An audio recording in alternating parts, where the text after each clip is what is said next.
Folks, we got major news on Netflix, Apple, and NVIDIA, three names in a lot of your portfolio. So let's get right to the floor show. Joining me now, Constellation Research founder Ray Wang, who's ready to tackle all of it. Ray, we're ending October on a really solid note. Are you surprised? The October surprise didn't happen. I mean, in fact, this is one of the best Octobers, as you mentioned, and tech, AI, and digital ads powered everything. Okay, so let's talk about tech AI. And I just mentioned NVIDIA. We got to bring that up right this second because Jensen Huang was speaking earlier in South Korea, and he was talking to a group of people.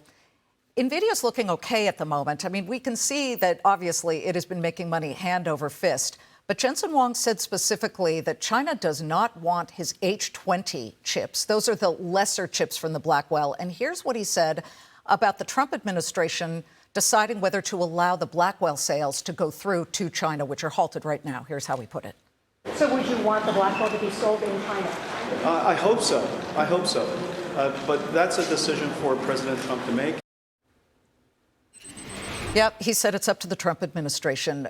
What happens in the current quarter if there are no China sales? Which, by the way, he telegraphed during earnings last time around where he told us zero. There will be zero sales to China. Frankly, not much. If you look at the RPOs and the obligations from everybody else, I mean, you saw the CapEx commitments coming from Amazon, coming from Google, coming from Microsoft, coming from everyone. The CapEx commitments are 100 billion plus if you, on average between those hyperscalers. What that means is there's orders for the next 4 to 8 quarters. Not worried about that. We've got sovereign AI coming back on the other end, and all these governments are going to want to build their own capabilities, and data centers are coming in. There's $5 trillion of foreign direct investment in data centers coming through.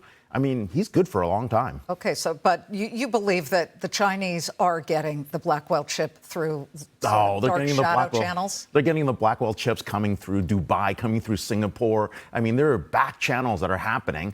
Government is not going to admit to it, but that's what's happening in the marketplace. So they'll be fine, is what you're saying, for earnings. They'll be fine for earnings. Okay, we should look at Apple. Apple earlier was kind of interesting. Apple hit a record, then it dipped into the red. Now I believe it's coming back up just a little bit here, but they had very strong earnings. How do you view Apple for the holiday quarter? Because Tim Cook is in essence saying it's going to be gangbusters. You know, I think everybody wants the new iPhone. And part of the reason they want the new iPhone is because of the new form factor on the Air. There's a new form factor in terms of the better camera. But you're seeing the bump. And then, of course, the China sales were down. But what that means is there's still a lot of demand coming into the holiday season for the iPhone in China and out of region. The problem is they can't make enough of them. It seems there's a little bit of supply chain bottleneck, which was holding them back, as he mentioned in the quarter. Do you think this bubble talk tamps down now that we have seen AI really propelling the earnings of everything from Google to Microsoft to Meta, making some real profits here?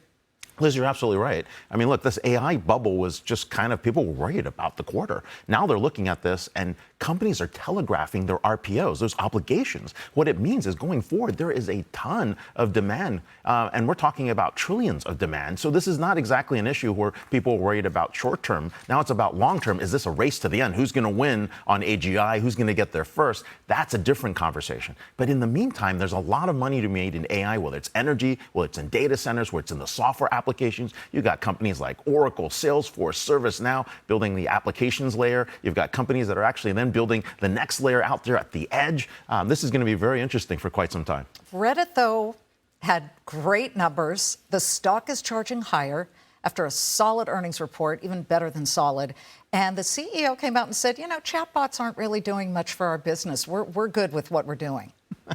Well, in his business, yes. But for other folks, it's like the future. It's where shopping is going to happen. It's where you're going to actually engage in knowledge at work. It's where frontline workers are going to get their support and help and assistance. Okay, it's Halloween. You got to give me one thing that scares you a bit in the current situation with so much leverage in AI and a lot of froth.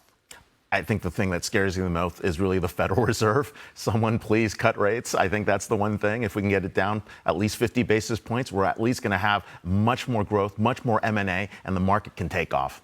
Great to see you. Hey, thanks a lot. Ray, he comes with the energy and the action. And